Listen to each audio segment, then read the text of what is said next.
Hello, everyone.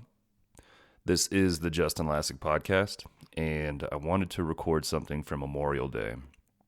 Basically, I'm going to talk about some stuff, I'm going to talk about some people, and then I'm going to give you a method that you can memorialize before you get back to your weekend. And back in the day, I had this website called 70s Big, strength and conditioning oriented, and I would write articles for it on a daily basis, and then I eventually wrote some books, I did seminars, and that was all before I was in the Army. But every year, I would write a Memorial Day post. And this continued into my military service, and there was no knowledge on the internet that I was actually in the military, but I would still write these posts with a little bit of a different view because I was actually serving in the military. And I always framed them in a way that, at the very least, acknowledge that whoever joins federal military service is doing so at the expense of some kind of freedom. So not everybody sees combat or has the stressors of it, but everybody does make a conscious decision to join the military at the expense of their personal freedoms. And the conventional military is a little more harsh with this, and the fact that they have the people that serve in it have a lot of restrictions on how they get to live their life. And so at the very least, it was an acknowledgement of everybody's sacrifices from that regard, regardless of what your political beliefs are. And interestingly, I finished a book last night called Undaunted Courage by Stephen Ambrose about Lewis and Clark expedition. And Meriwether Lewis was a very, very interesting person, and he was one of the co-commanders of the expedition, and he also spent a lot of time with Thomas Jefferson, and he was a good friend of his. Long story short, he learned a bunch of sciences, and he was also an experienced officer in the Army, and he was a big part of that expedition. But when he got back, he arrived safely back eventually to Washington, and he had all of the materials, all the journals and the scientific discoveries, because he discovered over 100 new species of plants and animals, and it was a very, very successful expedition. But he never got it done in the time that he was alive, and he suffered from what we now call depression throughout most of his life, and he was also an alcoholic, most likely. And then during the expedition, they ran out of whiskey, so he didn't have that steady availability of alcohol, and then he also had extreme amounts of responsibility in commanding the venture. Not only was he essentially politicking with all of the American Indians and trying to show them that a trade empire with the United States is the way forward, and trying to do all these key leader engagements, that's what we call them in the Special Forces, and he was also trying to discover a water route all the way to the West Coast, and he was also trying to discover all of the geology, the fauna, the animals. Like it was just a very huge task, and he was saturated the entire time. So it probably knocked his melancholy down, is what they called it, his depression. But then when he came back, he succumbed to the fame a little bit, and then he got to drinking, got into snuff, the nasal inhalation snuff, and then he got into narcotics, pills, opioids. He had malaria too, which certainly didn't help any kind of emotional condition. A long story short, he became the governor of the new territory of Louisiana, the northern portion, and then through several years of trying to manage in a political role and not working on the journals and publishing the material, which would have netted him a lot of money, he stayed in an addiction-based depression. And when he was traveling back to Washington, he stayed at an inn in Tennessee, and he killed himself. He tried to shoot himself in the head. The round grazed his skull, so he shot himself in the chest. It exited, I believe, in his low back. He was still alive, and the servants of this inn found him in the morning with his razor cutting up most of his body, and he slowly bled out and passed away before sunrise. And so aside from a really weird, gruesome tale to tell you, this is the most famous and maybe the first most famous story of someone in the American military deploying. He was gone for a very long time. It was a more than 2-year endeavor, all said and done. And then he returned, and he could not assimilate to any kind of life, and he was in a unique position where fame was associated with it too, from a pretty significant extent. And an argument could be made, which I didn't see in any of the history books, because they're not looking at it from this perspective, that when you have when you come back from normal deployments and you have a sympathetic dump all the time, essentially adrenaline and fear-based fight or flight hormones being released in your body all the time, when you come back, that doesn't just turn off. That's why guys will have nightmares when they're there. I mean, one of my very, very good friends who put tourniquets on me had a nightmare that an ISIS guy cut him in half with a chainsaw before, and this was the night before our operation into ISIS territory. So that's just an illustration that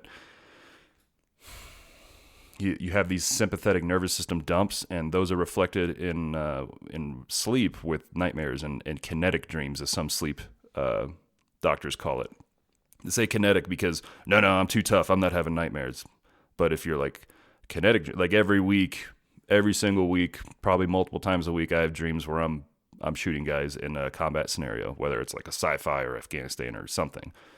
And I think those are kind of cool, because I thought combat was kind of cool until it wasn't. But the point is that type of sympathetic nervous system dump all the time definitely takes a toll, and you get adapted to it, and it takes a very long time and effort to get unadapted. So Meriwether Lewis was an example of that, in my opinion, and it just compounded whatever emotional disposition he had, and he committed suicide.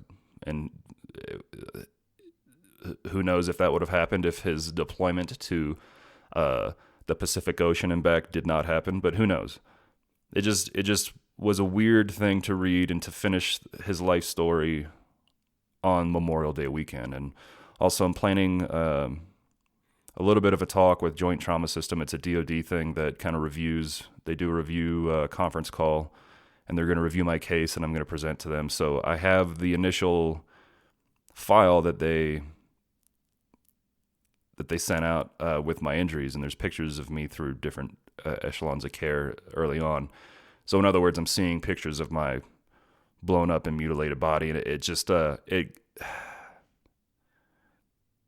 gives you a certain type of perspective, right? Because ultimately what all this is getting to is that this has to do with Memorial Day, and a lot of people are going to, I guess, celebrate this weekend in a particular way, and that's okay. I'm not here to shame people into acknowledging military sacrifices. I hope that nobody takes that this way. A lot of people who, especially when they have lost someone, they let their grief overshadow their compassion. And that's not what I'm here to do. I want you to enjoy this weekend. It's a little different with the pandemic, but I want people to enjoy it, but I do want them to kind of see it from a different perspective. Because for those of us that have been in war and have actually lost friends, it's a different kind of day. It's not like a party necessarily. And it's okay if that's your form of celebrating. Of course, I'd never shame the way you want to celebrate, but I do want to give you my perspective if you're willing to hear it, which I guess you are because you're listening. So when I was on my second deployment, I was coming home. Secretary of Defense Mattis, he was the SecDef at the time, happened to be there, and he basically talked to us for over an hour, and it was very much an honor. There's probably maybe 30, 40 of us, and Rangers and SF guys, and it was definitely memorable. And he's a very eloquent speaker. He can relate to us. Like he was a very high-ranking officer, and now he's the SecDef, but he was still able to relate to us with how he spoke. And what I got out of it was an exceptional critical thinker and a compassionate man. And I couldn't tell you most of the stuff he talked about, but there's one thing that stuck with me the entire time, and he was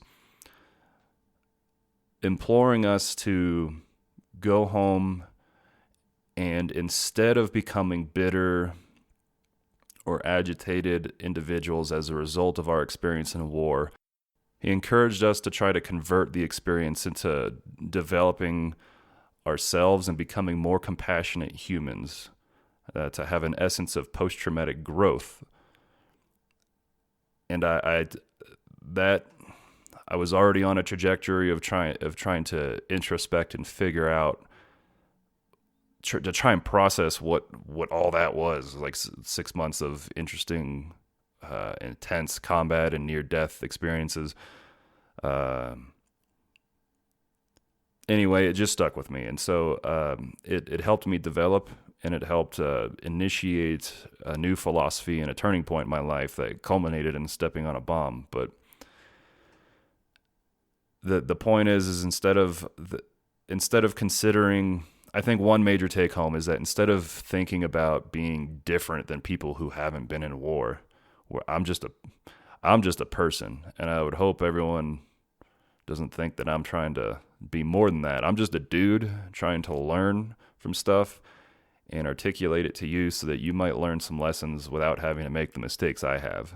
But by growing and trying to be compassionate, we're just all people. And some of us just make a decision to give up some freedoms and join the military, and then some of us find ourselves in war, and then some of us get fucked up from it. And I think maybe giving you some idea of what that actually means might help you have a few minutes to memorialize the type of person that would make the decision to either give up their freedoms, or someone that has had exceptional loss, or, and more importantly, it'll give you a sense of empathy towards the Gold Star families. Gold Star families are the people that are left behind when a service member is killed.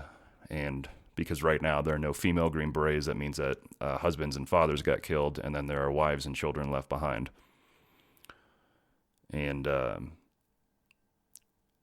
I don't want to speak for any Gold Star wives or families, but as someone who is injured, I want my suffering to matter. And that's why I try to convert it over to lessons for myself, and then I put out to the public in this kind of platform. But I would have to assume that Gold Star families want their suffering to matter.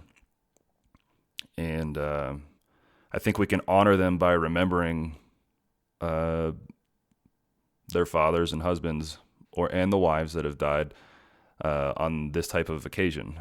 But it doesn't mean everything is rainbows. And none of this is a call to action to ask you to do anything other than to just kind of hear some of the aspects of the stories that you might not otherwise hear, because you never hear about the daughters who might be 5 years old that go up to Sarah Lindsay, who's Will Lindsay's widow, and ask her essentially existential questions about whether or not they're going to see their father again, or when Sarah has an intimate awareness that this is the first time that they've made pancakes without Will.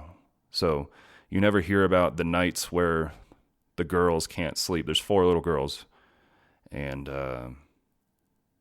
you don't know about the times when Sarah's in the house during a pandemic when she doesn't really get to interact with anybody but the girls, and sometimes the nights are bad and they don't sleep and nobody sleeps in the house.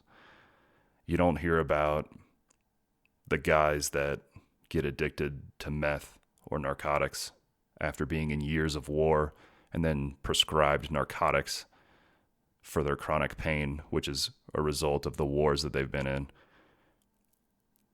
You don't hear about the guys that kill themselves. They're Green Berets that kill themselves. You don't even really hear about it in the unit either. The point is that you don't hear about the difficulty as a result of these experiences in this life. And there is a portion of people that would say, well, you guys chose this. And then there's another portion of people who are more on like the dickhead range of things that will criticize people like us because of the decision to join this because they don't like the government's decision or involvement in whatever the conflict is. And that's okay. Because the concept of military service, that it was like defending freedom, that started all the way back in Meriwether Lewis's day, because there was a threat of war with Great Britain, and right after that expedition closed out in the late, like 1805 to 1810, there was like this big threat of war with Britain again. And so there was the spurning of enlistment to kind of protect freedoms and so on. So that concept has always continued, and like politically or morally and ethically or whatever, you can make a debate of whether or not the recent wars are fitting in with like defending freedom. But if you're one of the people that are kind of critical of like, you asked for this. I mean, I didn't ask to get blown up too. So, but what I'm saying is that that's okay if you believe that. And I would literally, I don't want to, but I would die for your right to believe that. But I would want you to, I'm just like kind of bringing in awareness of some of the stories so that you can appreciate it and at least memorialize it, because I'm a person. And if you say something to me on the internet, like, I'm still a person, like looking at a phone. I'm not just a name with a username. And, you know, I'm not, if you yell at someone while you're driving and you have two windshields between you and you think and you think it doesn't matter, and how you perceive people and how you treat them, like, it does, because you're still a person in a car and that person's in a car. So the timeline of my injuries, I got hurt in March of 2019, and the beginning of the month, and then I'm just talking about one deployment. I'm not even talking about the first deployment, but later that month, Will Lindsay and Joey Collette got killed. Joey Collette was an EOD tech that was with Will. There were 3 other casualties at mission. This is all guys in my company. So there were 4 of us on the same floor in Walter Reed as inpatients at the same time. And then there were just multiple deaths afterwards. And I knew all these guys, and sometimes intimately close friends. So Will Lindsay was a physically tough, experienced Special Forces soldier, and he's physically tough, but he was very, very kind. When I showed up to my team initially, he was on the team, and then he moved teams, but he helped me out. He didn't need to. A guy in that position can be a dick, and when you're a new guy, you can't, like, logically, I think that hazing is stupid, and I don't do it other than just being funny and making fun of someone in like a cheerful way, which is what I do all the time. But I think hazing is just dumb. But Will didn't do that, and he could have, and there's nothing I would have been able to do about it, but he's just a very kind guy. And then his path took him away from our battalion, but we'd see each other all the time. We'd shake hands, and we'd catch up for 5-10 minutes. And I remember one time we were in a shooting heavy portion of training, and then we also had to like stop one day to do a static line jump. And I hate jumping. Static line jumping is extremely dangerous. There's actually an amputee at 10th Group who is an amputee because of getting hurt on a jump. But anyway, I saw Will, and he had been doing a lot of like desk work, administrative type stuff. And he was like, "Doesn't sound so bad, man, shooting guns and jumping at airplanes. Kind of cool, huh?" And I was just like, yeah, I mean, it is kind of cool. Like, it's a job and it's work. You're at a range for like 6, 7, 8 hours a day. It's tough in the sun. It's different than what you think when you're a civilian. You go pop some rounds off for half an hour in the woods or something. But Will had that perspective, like, man, it beats this admin shit. And I just always thought that was funny. And then he came back to the company, and we did a bunch of we did pre-mission training, and I got him attached to our team for an operation. And that was the only time I really functioned with him tactically, but I'd always invite him to training. And we were in this blizzard mission. Literally a blizzard was going on when we had to do this pre-mission type thing where you're getting evaluated for the deployment.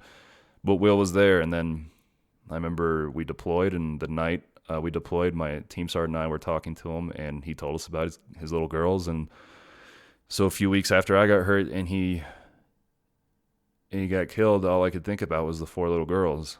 And I wrote Sarah a letter. I was on 100 mgs of ketamine an hour, which after having done it recently is, I don't even know how I functioned really. But I wrote her a letter. She says it looks like a serial killer wrote it, or a psychopath, because it's really weird. And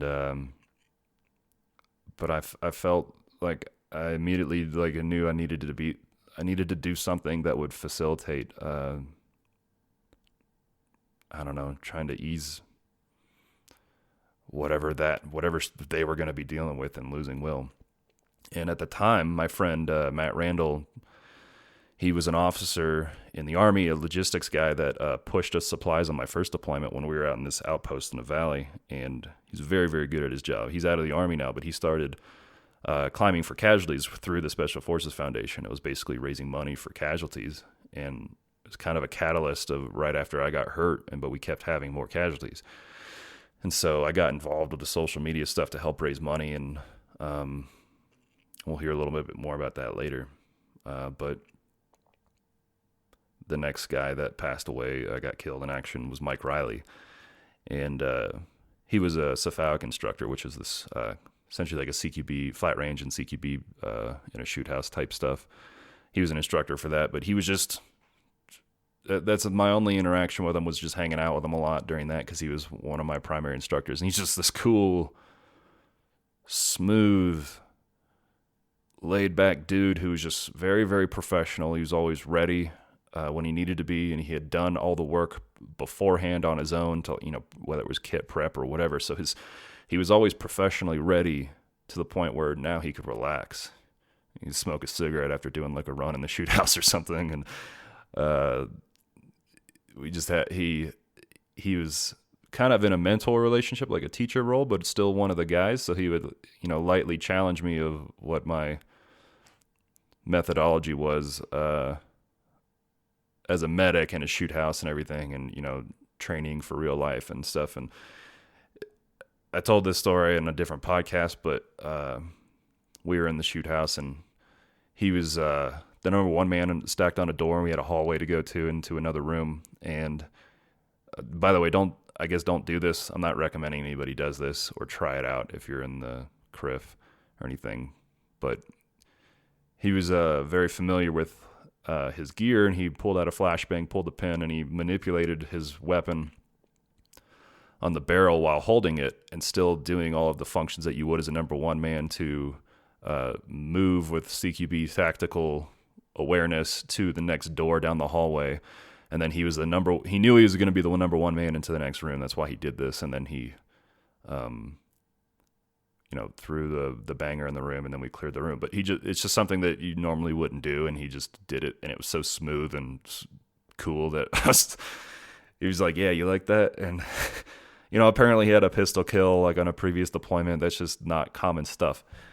He was just a really good dude and a really good instructor. And so we lost him with James Johnston, EOD tech. I didn't know James or Joey, but the EOD techs definitely protect us Green Berets on mission. And then a few days later, Elliot Robbins died, and Elliot was one of my very, very good friends. We went through most of the course together, including SOCM, which is a 9-month course. And Elliot didn't have a high school degree; he had a GED, and he didn't recycle SOCM or the Q course. He loves Star Trek, and he was so silly, like a very silly and caring individual, and he kind of had been going through a tough time, and I was already hurt, and we would talk every week when I was in the hospital. And he was in a lot of combat, and we were going to take care of each other. He was going to live with me, and so losing him was really tough. And I was in the hospital. It was several months of being in the hospital, just trying to survive. And then a little bit later, Ryan Sardar, who was my company sergeant major, got killed. And all you would need to know about him is that at his memorial service someone that knew him said, men look up to Green Berets, but Green Berets look up to Ryan Sardar. And I worked for him for about 4 months on the B team after the first deployment, and he was just he had a steady head. He's a critical thinker. He asked questions of everybody, including a random E6 like me. And he cared about us. He took care of us from a personal level, but also professional level. And there are not many leaders that are like that in the military. So those are just some quick pieces of information on 4 guys that I actually knew that died in 2019 in Afghanistan on a combat deployment. And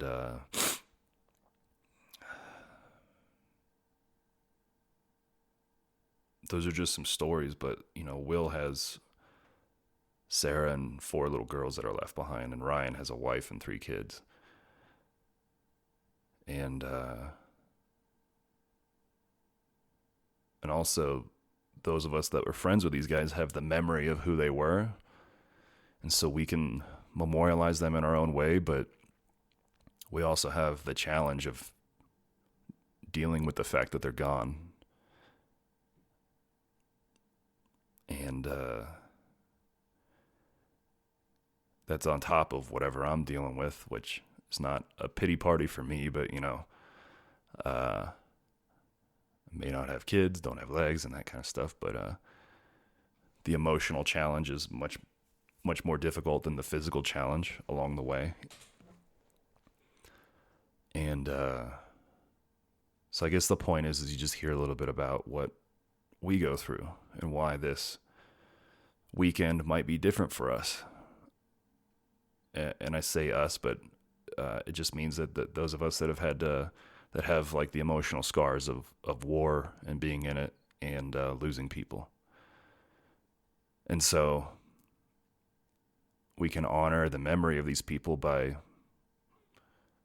whatever we do, whatever the way that you celebrate. But I do want you to take a few minutes to memorialize them. Before that, I just want to say thank you to a few people and organizations. My friend Sturgill Simpson, he's a very good musician if you've never heard him, but he basically, he doesn't really do anything without a purpose. Like everything is intentional, it seems like, and he created this like fake survival school thing that was satire and ridiculous. And the plan culminated with this weekend, and he raised over $200,000 that is going to go to the Special Forces Foundation, but also COVID relief and Nashville tornado relief.